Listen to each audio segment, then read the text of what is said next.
So my idea, when Dean talked to me, was, around the idea of creating some and sharing some experience with people around what it is to create a winning environment in a program, in a club, or in an organization, and how I went about doing it. And so when I sat down and started to try to put together a presentation, I had to come back and actually really think about, how did I do that, right? And what are the parameters that I used to try to shape the organizations that I was working for in a way that reflected my ambitions and my goals for them and for the organization, and still trying to keep a job, right? And I managed to stay in the same job for almost 40 years, which is unusual as a coach,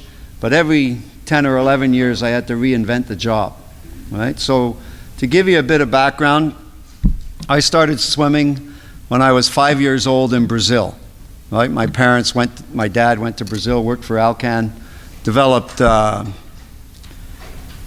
he was a metallurgical engineer. So of course we were supposed to be, Dave and I have a twin brother, supposed to be metallurgical engineers, but that didn't really happen. And so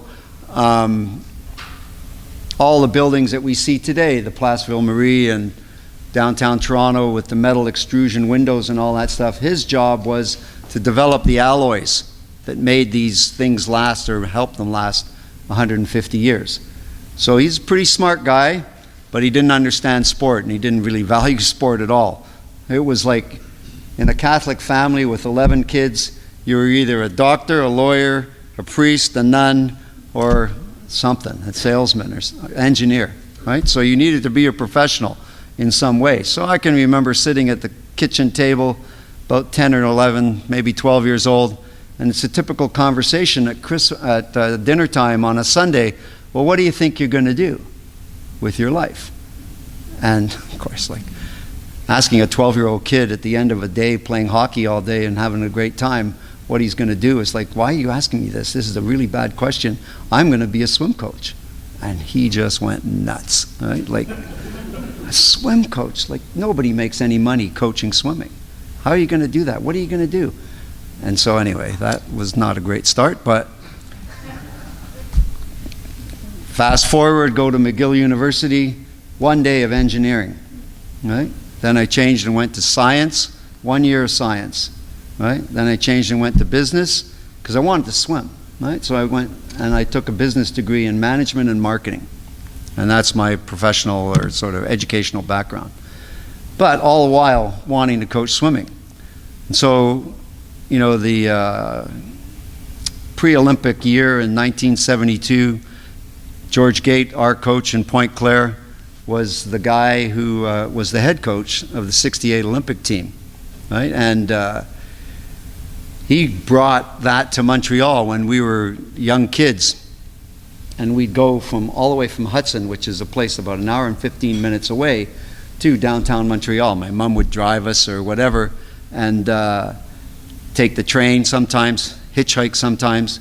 Anyway, we'd get to practice, and everybody practiced 4, 5, 6 times a week, maybe sometimes in the morning. Dave and I, if we got there twice a week, it was a miracle, right? And so suddenly we got a little bit older and we started coming a bit more often. George goes, why are you guys here? Like, what's happened? You're coming way more often, right? And we had figured out how to get to, we were going to high school and how to get there.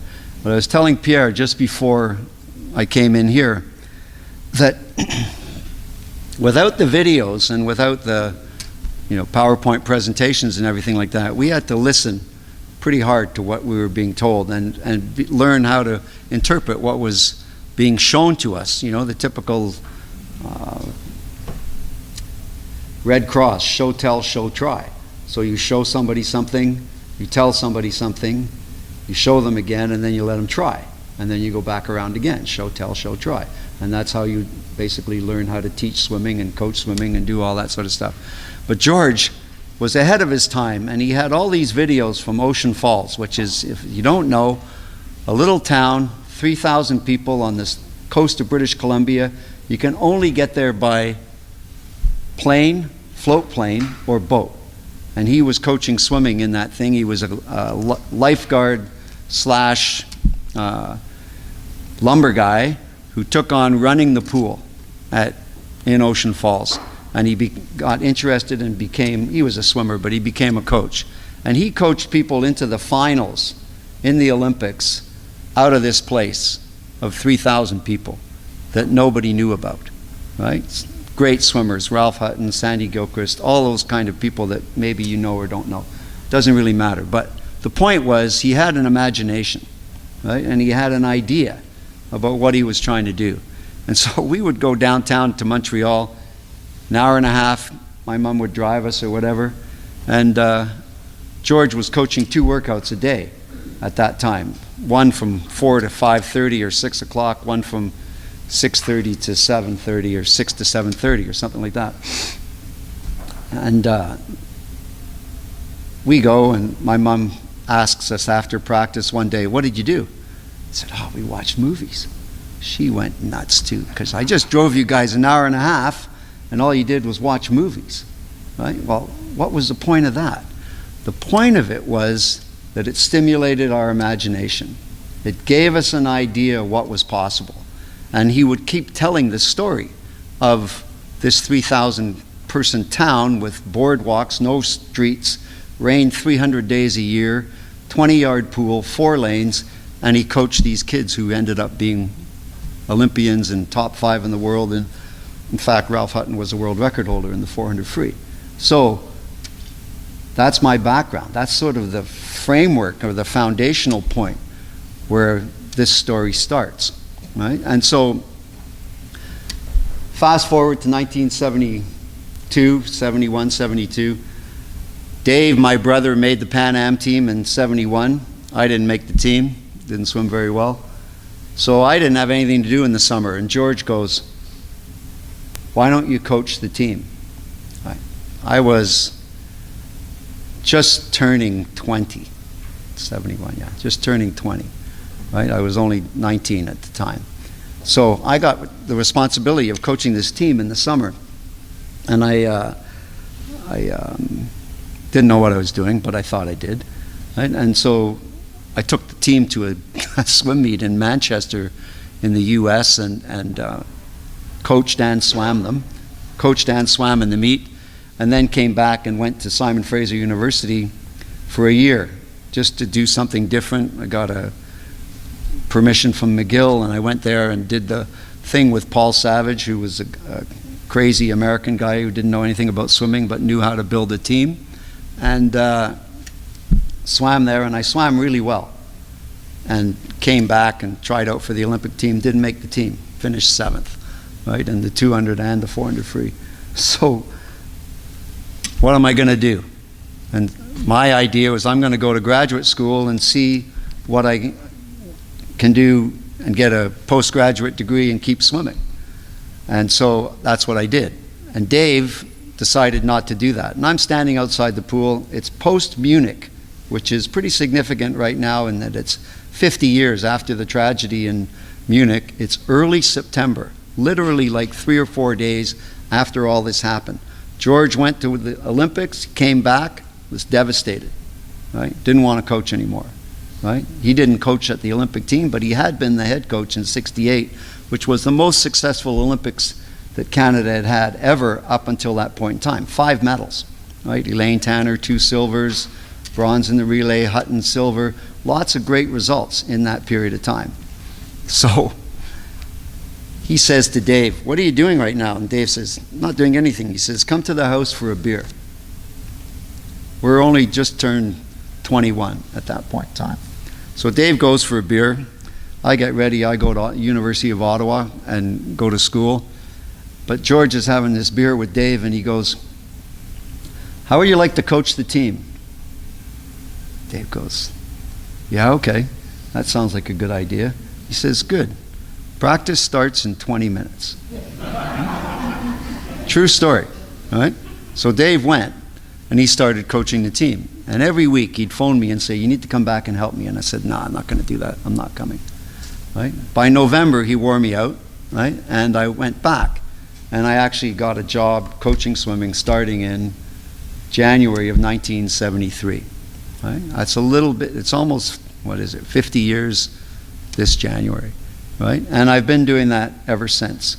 Right? But I was always passionate about swimming. I loved what I was doing.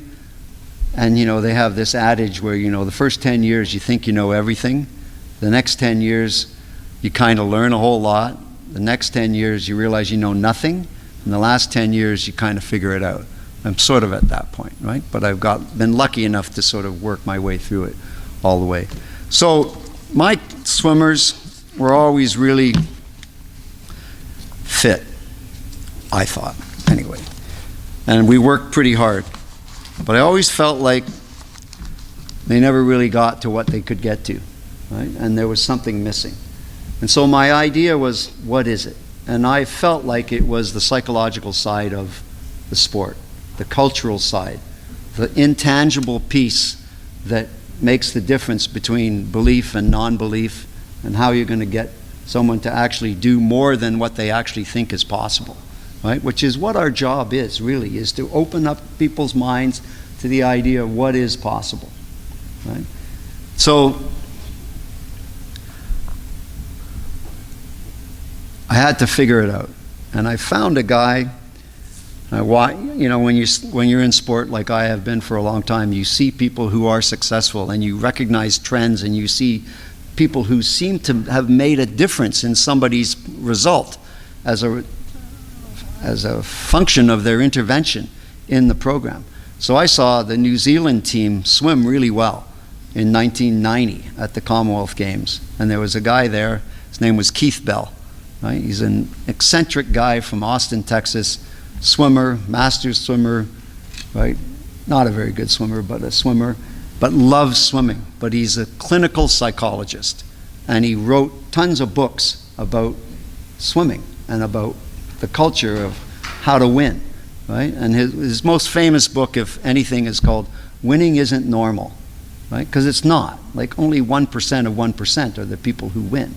Caleb Dressel or Josh Liendo or Penny or any of those, Lisiak or any of those people, they're the 1% of the 1%, right? So our normal lives deal with that other 99.9%, right, of people. And once in a while you get somebody who's really gifted who walks through the door, and you can either screw them up or you can help them achieve and make them understand and help them understand what's possible. And it's never a straight line, right? However, I got this guy to come and work in my program for 6 years, right? Spent probably about $150,000 doing it, right? But it shaped me in terms of adding that other piece to this. And so I can talk to you about technique, I can talk to you about training programs, I can talk to you about a whole bunch of other things. But if you don't get this piece, right, you won't get the other pieces to really be optimally valuable inside your program. And that means you have to decide and understand and figure out what's your philosophy. I had a friend, his name was Flip Filippelli. He was a mentor more than anything. He was in Point Claire where I was in 1960s, moved to Vancouver in 69. His son tragically died in a motorcycle accident when he was 15 years old. It's 16 years old, just made nationals. And we were having nationals in Point Claire, and he riding a motorcycle, and a guy drove in front of him, being blinded by the sun, and he wiped out and died, right? Anyway, he kind of embraced me when I moved to Vancouver, and he mentored me all the way through. And he used to say to me all the time, "What's your philosophy?" And it used to piss me off because I didn't know, right? Like I had to try to figure out, I had to try to articulate, like, what do you actually believe, right, in terms of all of this, of what we're doing, right? So Keith Bell helped me figure it out, right? But in no particular order, this is where I got to. It's based on 3 pillars, and in no particular order, right? It's based on behavior, it's based on attitude, and it's based on performance, in respect to swimming, right? And what am I trying to do in delivering a program? So the behaviors, number 1, need to be consistent and in line with your goals and objectives. Know the requirements of the game and the event that you're in. Know what it is. Lots of people will say, I think my kid's going to go 210 in the 200 breaststroke. Okay, but what makes you believe that? Well, I think this, and this. I see him do this in practice. But if you don't really know what somebody who's going 210 and 200 breaststroke can do in practice, you're feeding that kid, just a pipe dream that's not going to happen, right? And your credibility as a coach with the athlete, with the other coaches, with the parents, with the administrators, everybody just goes like, you don't know what you're talking about, right? So you need to know the requirements. The other thing is attitude. A positive attitude and a greater state of mind. This was a guy, Benoit Lebrun. He's a French-Canadian guy out of Montreal, out of Quebec City in Montreal. He always used to say that, to have a positive attitude and a greater state of mind. You need to find solutions to the problems. You need to encourage your staff, swimmers, parents to be inquisitive, respectful, and to enjoy the challenges associated with the goals. Lots of times people don't really enjoy that challenge. They'll perceive it more to be a threat than a challenge. And you need to have a way to make this thing fun and to make it challenging every day so that they want to come to practice. They're not dreading coming to practice. And then the last piece is performance. The goal is to win. You have to swim to win.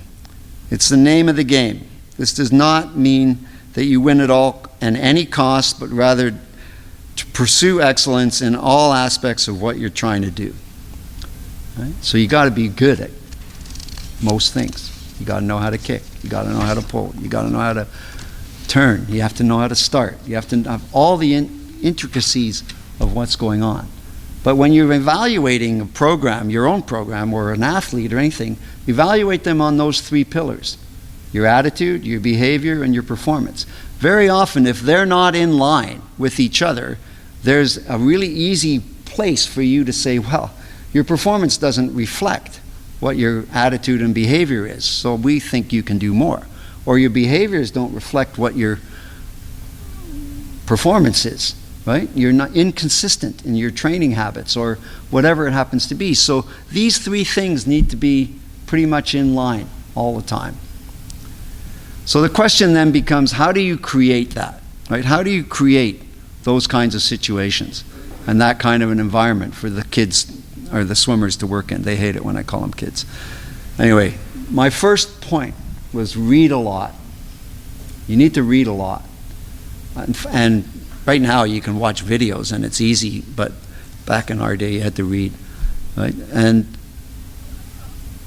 I read sports books, anything related to performance, human performance, whether it's dance, hockey, football, basketball, baseball, whatever. There's a lot of really comparable or complementary lessons in those books that you can use to and they're transferable into the sport that you're working with. So things like the 11 Rings, it's about Shaquille O'Neal and Kobe Bryant playing on the LA Lakers, and this guy, what was the guy's the coach, what was it? Phil Jackson, yeah. Coaching these two high-level egotistical guys, right, who didn't like each other to learn how to play together, right? We have that in our programs. How did he do it, right? And so those kinds of things. The boys in the boat, those guys in the 1936 Olympic Games rowing in freezing cold weather with ice on their hands, trying to beat the Germans in Hitler's Olympics, right? It's called The Boys in the Boat. Same person who wrote Seabiscuit, same thing, right? That girl, right? And lots of self-help books, right? One that comes to mind is The Monk Who Sold His Ferrari. The guy was a business executive, did really, really well in everything that he was doing, but everybody hated him. Right? He was an asshole, right? And they didn't like the way he did his business. And he eventually got to the point where he didn't like the way he did business, and he had a heart attack, and he didn't do very well. Right? I gave it to Marianne Limpert to read, right? Because she was so materialistic in what she wanted, everything. Why don't they just give me a degree? I'm Marianne Limpert. I said, "Marianne, you got to earn a degree or it doesn't mean anything." Right? This was when she was at UBC. So anyway, those things help you go back. So read a lot. Right? There's tons of really good stuff out there. Talk to each other. And observe the best. Right? I watch the best coaches in the NFL or the NHL or any of those different things and see what their behaviors are and how they handle stress, what they say after a success, what they say after they fail. Right? Learn from the best. Surround yourself with the best people you can find. I don't know anything, but I also don't know everything.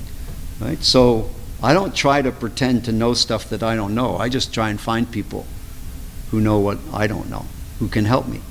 That's, where my degree in management helps me, because you find those people and you let them do their job, right? And empower them to do their job. Study the sport. You really have to know your sport and the events in your sport.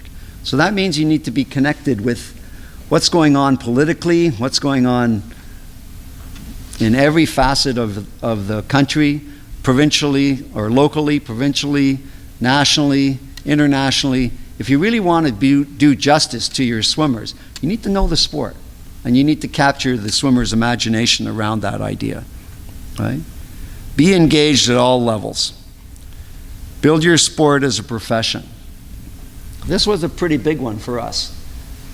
And maybe not so. Some of you people are my vintage, but some of you also, right, are the beneficiaries of a lot of work that people did to build credibility in the minds of the general public around what it means to be a coach. This is the week of the coach, isn't it? This week, right? So imagine that. Like, I went to the bank in 1973 or 4, and I wanted to borrow money to buy a car because I like cars, but at the same time, I told the banker or the bank manager what I was doing. He said, "What's your job?" He said, "I coach swimming." He goes, yeah, but what else? Like, what else do you do? I said, "No, that's what I do. I coach swimming," much to my dad's chagrin, but at the same time, right? We had to build this profession in Canada to the extent that now there's a significant number of people in this country who are making a living doing this job, right? And doing it really well. Canada has great coaches. Be respectful. You need to respect your competitor. You don't need to hate them. You can be a frenemy. You're a friend, but you're an enemy.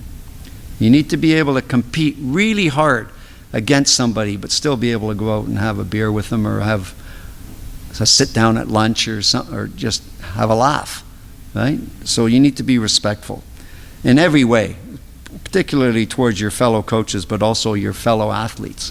Denigrating another athlete when you don't know that athlete, sometimes can backfire on you when the kid comes and says, "I want to swim for you." And you've said nothing but bad things about that guy. So that's not a good idea. Treat people the way you want to be treated. It's a pretty universal adage. Take time for yourself and your family every day possible, every week, every month. Right? Find time where that's their time or your time with them. Right? And like I used to do that. I was working, I'd leave at 4:20 in the morning and come back at 7:45 at night when I was first started at UBC.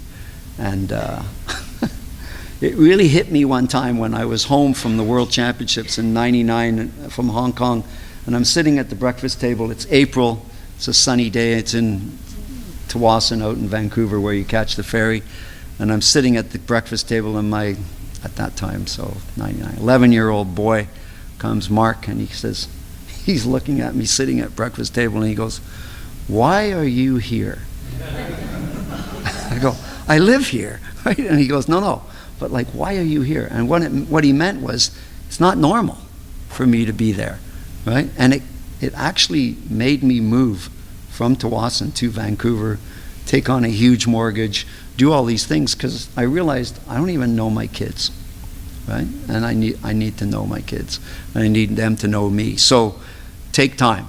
right? And it cost me a lot of money, but it was worth every cent, right, that I spent. And not only that, there was a sign on the road on the way home from UBC. It took 45 minutes to get home in the afternoon, sometimes an hour and 15 minutes.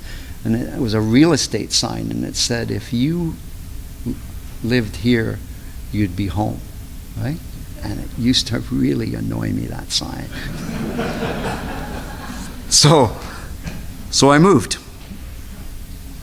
Stay healthy, right? Are you at the blood pressure you should be at? Are you at the weight that you should be at? Are you, taking care of yourself?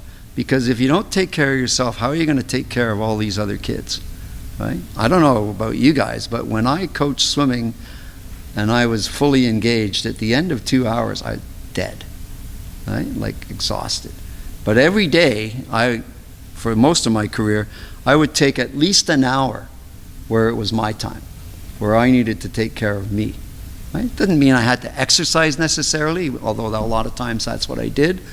But you had to do something that you needed to do or I wanted to do. Sometimes on Saturdays, I'd come home, I'd coach a whole week, and Marion had 4 kids, and I'd drive in the driveway, and it'd be like 11 o'clock, and she'd go, here, right? And it's like, I didn't stop till 8 o'clock at night, driving kids here, driving them there, doing hockey, doing baseball, whatever we were doing, right? It was exhausting, but at the same time, it's what I had to do and what I needed to do. So, anyway, live a positive lifestyle. Eat, sleep, exercise, recreate. You need to have a hobby. You need to have something outside of sport that you can look forward to do if you ever get time to do it, right? You don't always have time. I restore cars, right? It took me 22 years to finish a project, right? And my wife would always look at it and say, that represents a new kitchen, right? I think, why do you have that? And anyway, long story short, now she understands why, right? So find something that you love to do or that you can get passionate about and develop something. I'm 71 years old at this point in time. I still have my health, I hope, right? I think. And I have passion for things outside of sport, right? And I think that a lot of times you'll see coaches live their lives and vicariously through their athletes or whatever, and it's the only thing they have, and then when they don't have it anymore, they don't know what to do. And that's not very good. It's sad, right? And you need to have something to do. Renovate a house. Pierre figured out how to renovate a house last week, right? But he said, what he said to me last night? I spent all day working on this house. I didn't think about swimming once. I said, awesome, right? Because when you do come back to it, people will say, why are you doing that? Remember, Don Talbot used to say that. Why are you doing that? And then he figured it out, and he went and he renovated some motorhome that he had. He says, if you can do it, I can do it. So, okay. So he would go and do that. But you get way better perspective when you have something else to do than if you're only just involved in one thing. So take care of yourselves that way. Tell stories. I like telling stories. My wife wants me to shut up half the time, but have fun and see the humor and be able to laugh, not only at what happens, but at yourself. When you think that you're so right on something and you were so wrong, right? And be able to have a good laugh about it. And so apply this and these ideas to your everyday life and your circumstance to stay connected to the world that you live in. Use daily life to emphasize, enhance, and contextualize your practices. Stay engaged. I watch tennis. I love tennis, right? Because there's moments in the tournament or in the game that are decisive moments where the guy will hit a bad shot or they'll play an incredible rally and go back and forth. One of the rallies at the start of the US Open in the semifinal, 55 shots back and forth over the net. Ruud and somebody else, I can't remember, the other guy who was in the final. Who was in the final? Alcaraz and Yeah. And who was it? No, not Kyprios. It was Alcaraz and Ruud. But whoever, it was the Russian guy that beat Shapovalov, I think, right? Anyway, back and forth and back and forth. 55 shots. But the point that I take out of that, right, is that there is a moment in there, like there's a moment in swimming a set, like there's a moment in swimming a race, where you have to decide how hard are you going to go, right, to get to that shot, or to get to that point, or to get to that underwater kicking, or to, you know, or to make a move when everything is just burning and you have to make a decision, and you can see the wheels turning when you're watching tennis, and it's amazing, the emotional shift back and forth. And those kinds of things happen in sport all the time.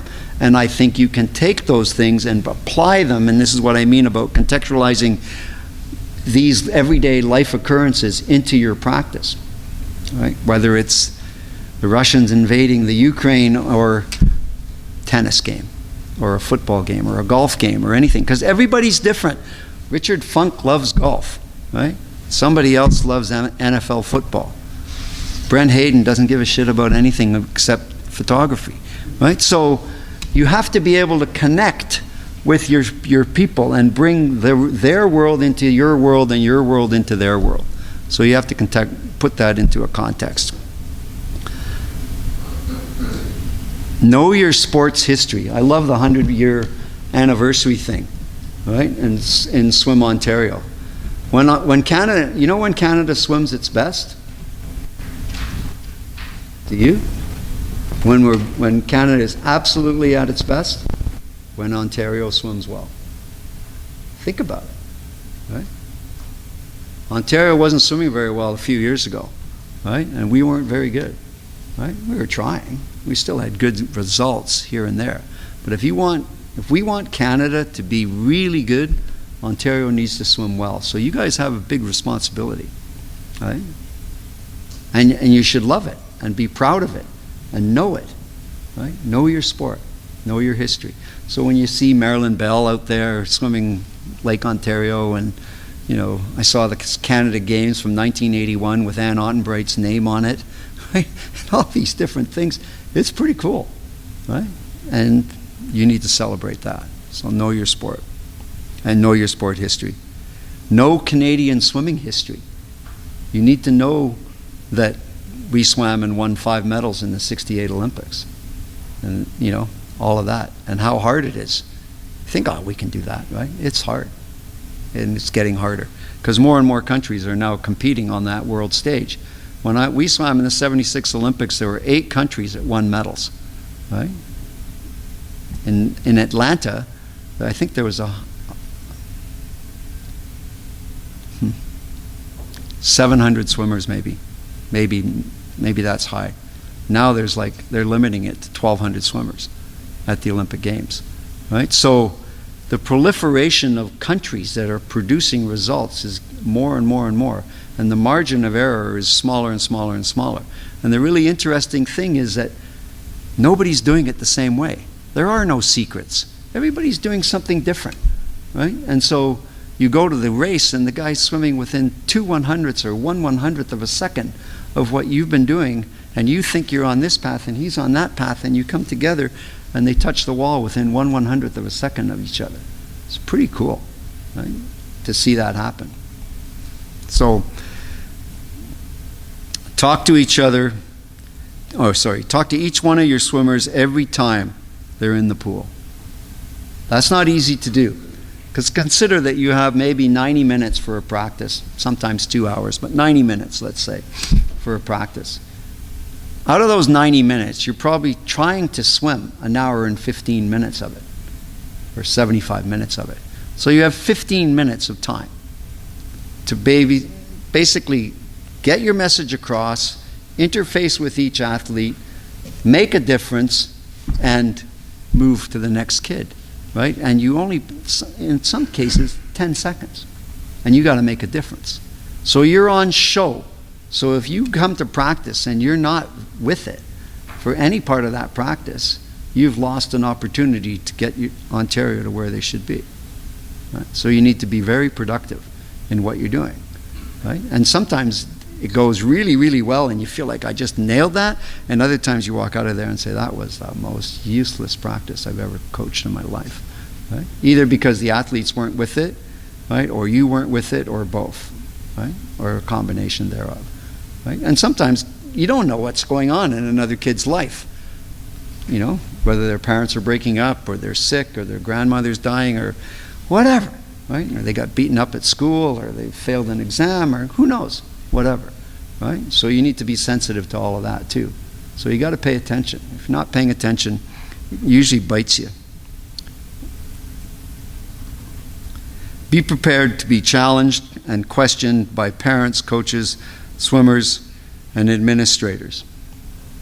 Try and have your answers ready. You know, that's not easy to do all the time because sometimes the questions are really stupid. Right? Somebody asked me in Brazil, I went to the conference down there, and they said, so you're not coaching anymore, like what's the best thing about that? I'd say, you know, what about coaching didn't you like? I said, there's nothing about coaching that I didn't like. I loved coaching, right?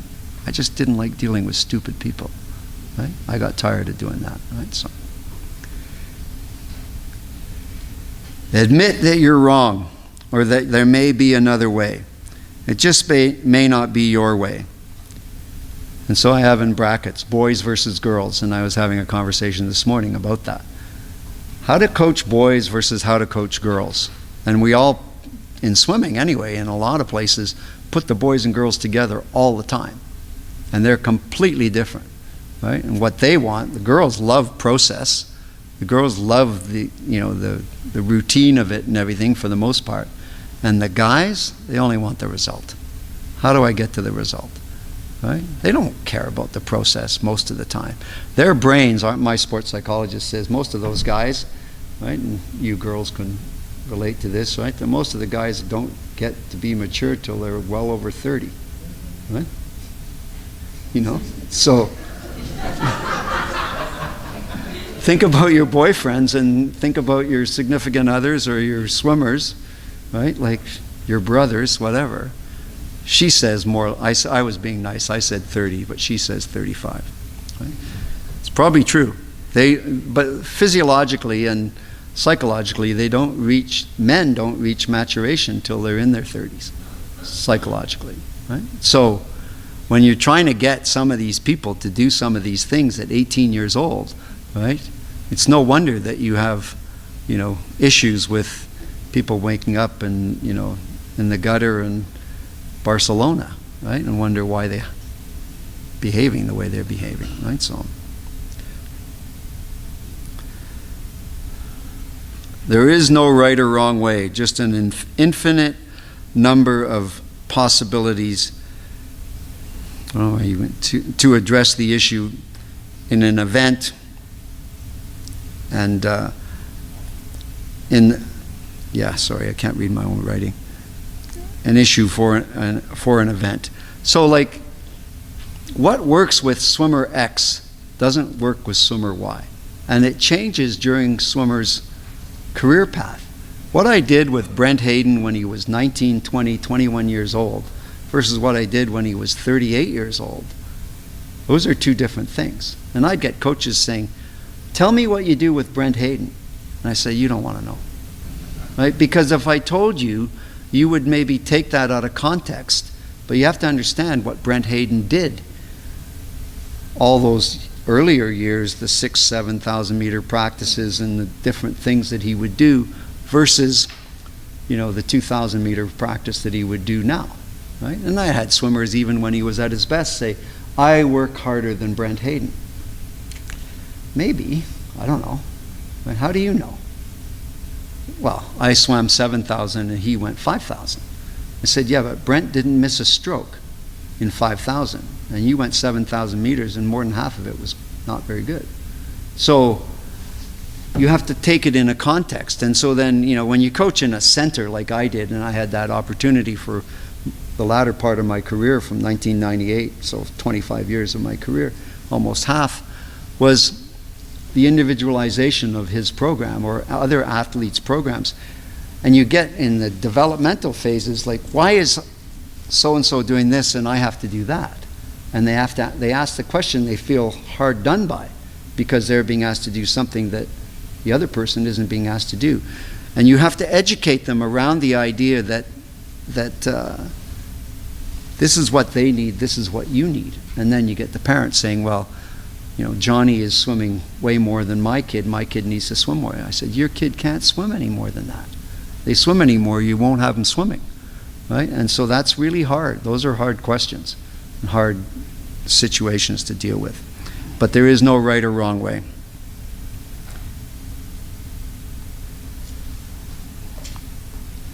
And then this piece. Vision.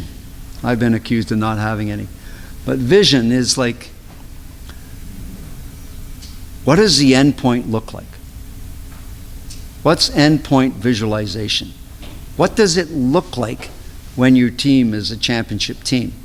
What does it look like when you go to the Olympics and you win medals? What does it look like? Right? And then you have to evaluate your program and look at your program and go, this doesn't look like that. Not what I think it should look like. And then you have to convey that message back to your swimmers. So whether it's provincial championships or local championships or the next swim meet, what's this going to look like? Right? And you want to try and get them to dream a little bit. That's why George Gates showed us those videos. These kids today, they can look, I want to see David Popovich 47 or 46.8 100 freestyle. 46.9, whatever it was, 100 freestyle. I want to see that swim. They can see it. Right? When we were coaching in the 76 Olympic year, we had a coach, his name was Don Packer. He was a water polo player, but he was a great coach. And he was coaching Ann Jardin, who ended up winning 2 medals at the Olympics in the relays. And he would come in, and the East Germans were swimming really well at that point in time, but we had no internet, we had nothing. Right? You just had stories that would come from Nick Theory like weeks and weeks later. So Don walks on the deck one day and he goes, I can't believe it. What? And he goes, East German girl just went 2:16 for 200 fly. World record at the time was 2:20. Right? So you go, holy shit, 2:16. So everything you're thinking needs to change, just like that. So what we thought was going to be okay, you needed to change your mind and figure out what's going to be good enough, right? And you go all the way around, and 2 days later, Don comes by and he says, I was lying. He just was bullshitting us, right? Like there was no 2:16, 200 fly, right? It was just get out of the moment that you're in, that Dean talked to you guys about, and look forward to what's possible and what's necessary. Howard Furby was a great coach in Canadian swimming. He was a commercial artist. He drew washing machines and different ads for the newspapers in the 1950s and 60s. But he coached some of the best athletes that Canada ever had, Elaine Tanner and different people like that. At the end of his life, I hired him back as a coach with the Canadian Dolphins because he started the Canadian Dolphins. And he was out of work and just needed some help, so I hired him, and he started coaching the little kids. But his point to me was circumvent the time factor. What is necessary today, right, is going to be slow tomorrow, right? So you need to think about what's it going to take. They're already talking about somebody going 45 for 100 free, right? I remember seeing Andy Cohen break 45 for 100 yards.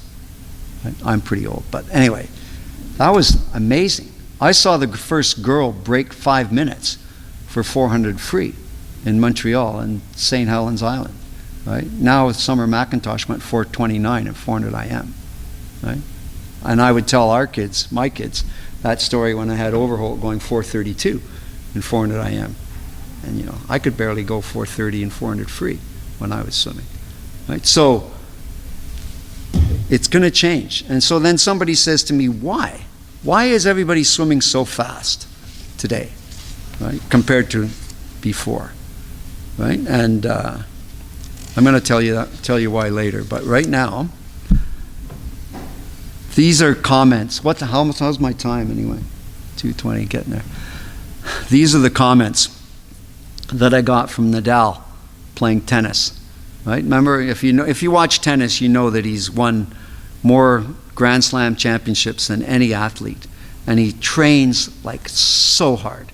He'll train in like 95-degree temperatures to be ready to play 5-hour tournaments, and he always starts slow and then he gets better and better, but he's relentless. He goes after every ball and he never quits, right? And he wins after not playing for a while because he was injured and he tore a stomach muscle or something like that. And he goes, he's 36 years old, and he goes, someone asks him, how come you're able to do that? And he says, well, I realized I needed to be humble enough to accept the process. After he lost in Cincinnati or something to Alcaraz or somebody like that, and he couldn't believe that he lost, but he never loses very often, but in those minor tournaments, because he didn't play, right? And he said, I had to understand that I needed to be humble enough to accept the process. And this is a big challenge for you guys today, for all of us, I guess, is because the instantaneous nature of our society is such that the kids want the result tomorrow or yesterday even, right? I was talking to Greg Sanderson, he says, we don't have any product, so we ran a sale of stuff that we, at the end of the season, and he got a 2-page email from someone who wasn't happy with their sale products. He said, well, first of all, we don't have any product. And secondly, sorry, but that's where we are. That's where the pandemic is on, supply chain and all that sort of stuff. So being able to accept that, right, and understand that process is really hard to get really great sports people understand. I've had conversations with Brent at certain points in time, and his point to me was, that guy was just better than me today. Right? It wasn't that he's better than me. He was just better than me today. Right? And that's great sportsmanship. So whoever taught him that, wasn't me, was fantastic. But I learned from that you're not going to win every time. And some of this stuff that you guys are going to hear this weekend, right, is around that idea of being able to take a break and being able to take care of yourselves and being able to sustain yourselves over time in this profession, because it's unforgiving and relentless in terms of what's required. I literally would drive from into Vancouver over the Oak Street Bridge coming from my cottage to go back to work, and my heart rate would go up and I would be having to get ready because I knew what was involved and what I had to do in order to coach. And I had people, who would say, well, Clifford Barry even said this to me. He says, you guys are going to win this year. You win every year. And my philosophy was, I can't assume that, right? And my athletic director at UBC said the same thing. Are you guys going to win? Well, I don't know. And I would always assume that we weren't, right? And then coach to make sure that we did, right? And we were lucky enough that we had great athletes and they made us look good. But at the same time, right, you can't just sit there and think that it's going to happen. It's not going to happen. You're only as good as your next performance. Nobody cares that you won the last tournament or the last race or anything like that. They're only going to know what can you do for me tomorrow, right? And Cliff used to say, you don't become a bad coach overnight, right? He's still a great coach, but some people's perception of whether or not he was changed, right? And so that sucks, right, when it happens. So then I have so much to tell you guys, but I'm going to stop because I want to show this little video, and I'm going to preamble it by saying this. Lots of people watch NFL football. Lots of people watch Tom Brady. Not a lot of people like Tom Brady, right? My wife really doesn't like Tom Brady, right? But he is an amazing player, and he has way more depth to him than you actually think he does, right? And so he has speaking engagements and different things like that, but he has this little story that he tells about, and it's a Chinese farmer, right? And it's about, maybe. Right? And this is always about, was that result really, really good? Or was it really, really bad? Or what was it? And it could be good, and it could be bad. Maybe. Right? So watch this video.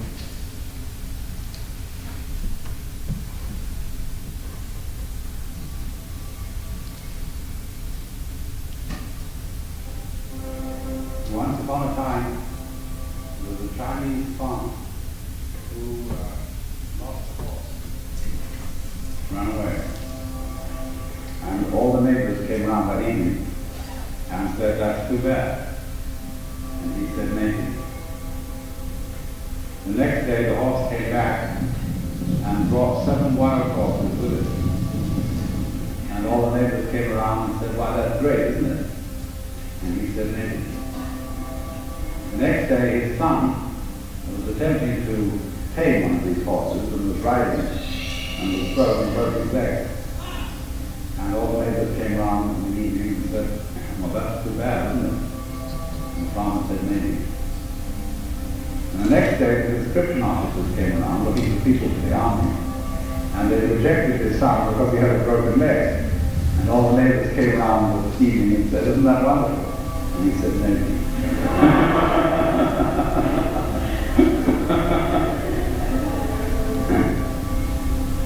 The whole process of nature is an integrated process of immense complexity. And it is very impossible to tell whether anything that happens in it is good or bad. Because you never know what will be the consequences of a misfortune. Or you never know what will be the consequences of good fortune.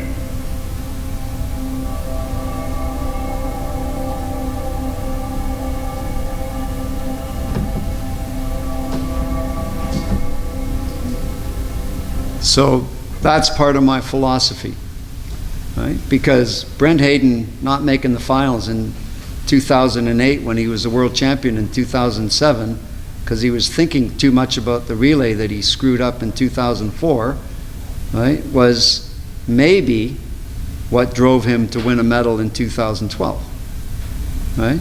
And so, and maybe even come back and swim again in 2021. Right? So you never know, right? But you do know that you need to keep going and you need to be relentless in that pursuit. Right? That's all I got.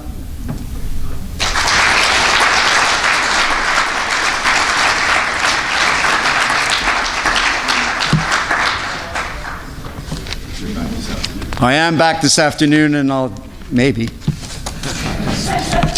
be a little more specific. I know that I jumped around a little bit, but when you coach for 50 years, you learn to tell stories, and you can tell lots of stories. So, but I am open.